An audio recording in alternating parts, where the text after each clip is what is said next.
I watch and review one Detective Conan movie a week until the release of the brand new film in April 2024. I'll tell you what the movie is about, the good, the bad, and anything else interesting of note. And at the end of each video, I rank the movies watched in the tier list to see exactly which films are the best in the series. And today we will be reviewing the 7th film and the anticipated follow-up to arguably the two most beloved movies in this franchise, Detective Conan, Crossroad in the Ancient Capital. Before we begin, don't forget to subscribe if you haven't already.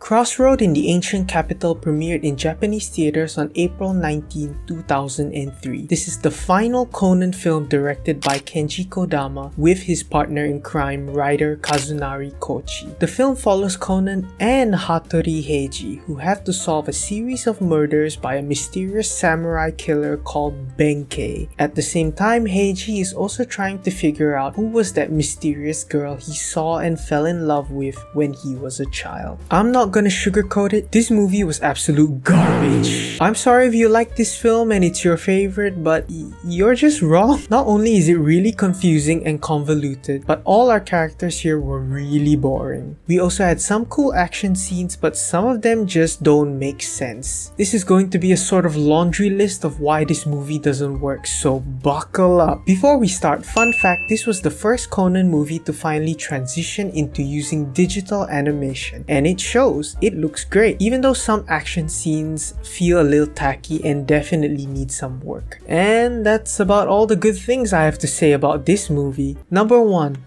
The quote-unquote new characters premiering in this film, mainly Hattori Heiji and Kazuha Toyama. They were both so bland. For central characters we want to focus on, I honestly can't tell you what they were about. No standout characterization, no arc, no growth, and therefore no reason to care. Number 2. The side mystery revolving around Heiji's mysterious first love? Come on, it's Kazuha. How is this even a mystery? Of course it's her. I don't know a Detective Conan fan who's watching this movie that won't figure out immediately that it's Kazuha. Number 3. The movie is information overload, especially with the Japanese lore stuff. I get it, the movie was made with Japanese audiences in mind, but even then, this is too much information too soon. We are constantly told multiple different stories regarding two mythical Japanese figures, Yoshitsune and Benkei, their adventures, legends, what they were like. However, by the end of it, 99% of this information means jack shit. The names were simply used as placeholders for other characters in the movie, especially the usage of the name Yoshitsune. Oh my god, this term was used so loosely in the movie that it became so confusing. Yoshitsune was the name of the legend, but also the boss of the crime group, the name of the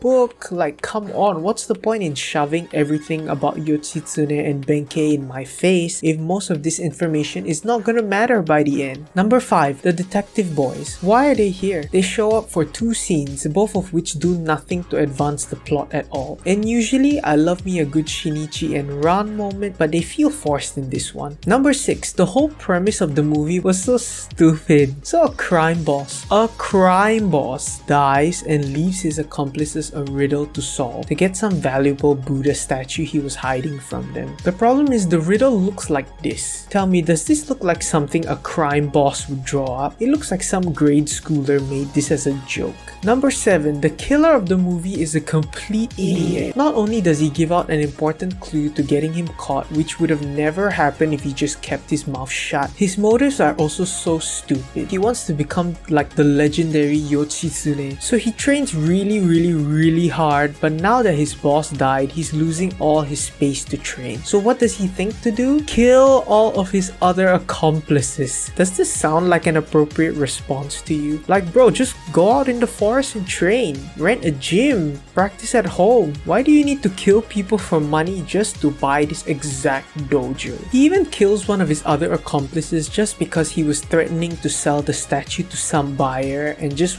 wanted the full profits for himself. The problem is you don't even know where the statue is. How are you gonna sell something that you don't have? Trust me, if you watch this movie, you know. Number 8. Heiji and Kazuha are about to die from an attack from the killer. So they trap themselves in this one room with like 1,000 drawers on the wall. One of them contains like a sword or something that they can use to fight him off, but instead of just, you know, opening every single drawer, they have to go through this like deduction thing just to flex how smart they are to find the exact drawer where the sword is at. Like, bro, just open all the drawers. You are about to die. Look, in the amount of time you took to solve the riddle, I could have torn down every cupboard out twice already. Number 9. Conan gets these archers to fire at him just because he shines a light in the sky?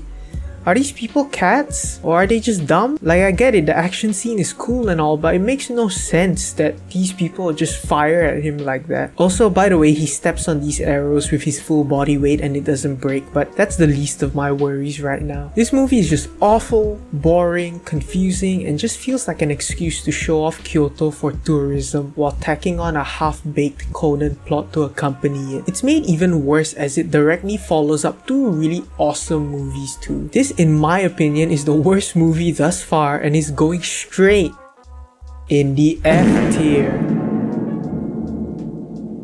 Please, next movie be good, cause it was so painful watching this one. Next week we cover movie 8, Detective Conan, Magician of the Silver Sky. I'm praying that it's good. See y'all then. Take care.